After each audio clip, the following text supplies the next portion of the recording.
Le 25 février 1974, le circuit de Faleras naît de la volonté de plusieurs propriétaires. En 88, le Conseil général de la Gironde achète et fait évoluer un circuit qui accueille au plus fort de sa notoriété des manches du championnat d'Europe d'autocross. 30 ans après, le circuit connaît la crise. Son propriétaire le met en vente et un ancien champion automoto souhaite acquérir le site. Une situation délicate pour l'association qui gère actuellement le circuit. Alors, un acheteur potentiel est sur les rangs aujourd'hui pour faire de la formation moto. Et est-ce que nous, on restera? C'est une grande discussion.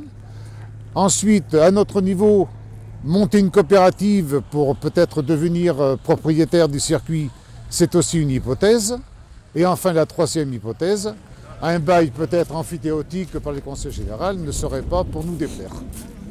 Le rallycross est venu quelques années après, donc si nous venions qu'à perdre la piste autocross, le paysage serait changé, autant pour les passionnés que pour les pilotes et surtout pour nos bénévoles. Alors, Faleras, comme vous le savez, ça a été donc les championnats d'Europe à plusieurs reprises, aussi bien en autocross qu'en rallycross.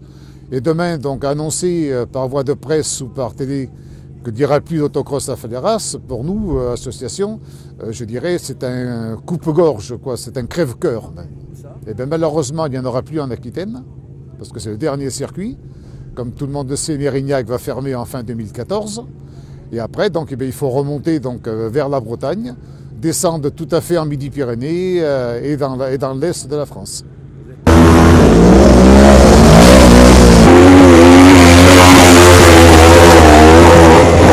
Du côté des utilisateurs, l'inquiétude perce. Quelle place sera la leur avec un nouveau propriétaire tenant certainement d'un nouveau schéma de gestion économique? Ça représenterait qu'il n'y aurait plus de circuit en Aquitaine. Et un circuit tel que Faleras, mais il n'y en a qu'un en France. Hein. Et on l'a ici. Donc sincèrement, j'espère qu'on pourra le conserver, le garder. Et voir pour pas mal de pilotes ici que moi-même, nos enfants ont roulé dessus. Quoi.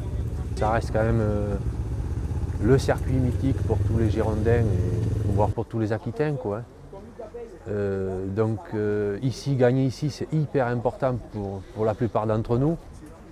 C'est vraiment le mythe, quoi. C'est vraiment quelque chose de magnifique.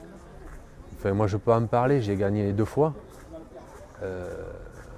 Ne plus rouler ici et que ce circuit disparaisse, j'ose même pas y penser.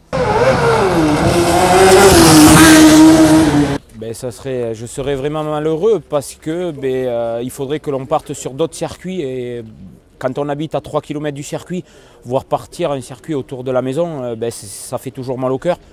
Ne serait-ce pour les pilotes et puis surtout pour les organisateurs parce qu'avant tout on est pilote mais on vient aider les organisateurs à l'intersaison pour faire des modifications.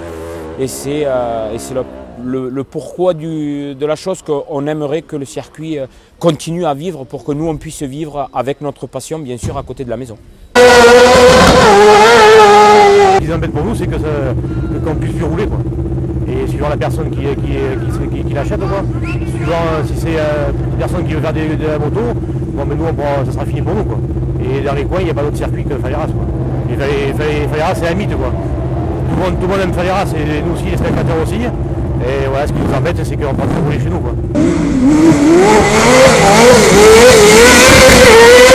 Il suffit qu'il y ait quelqu'un qui ait du pognon, qui l'achète pour faire autre chose. Bon, nous, associations sportives directement concernées, c'est pas sûr que... Alors bon, l'idéal, ça serait que ça soit quelqu'un qui est vraiment intéressé, quoi.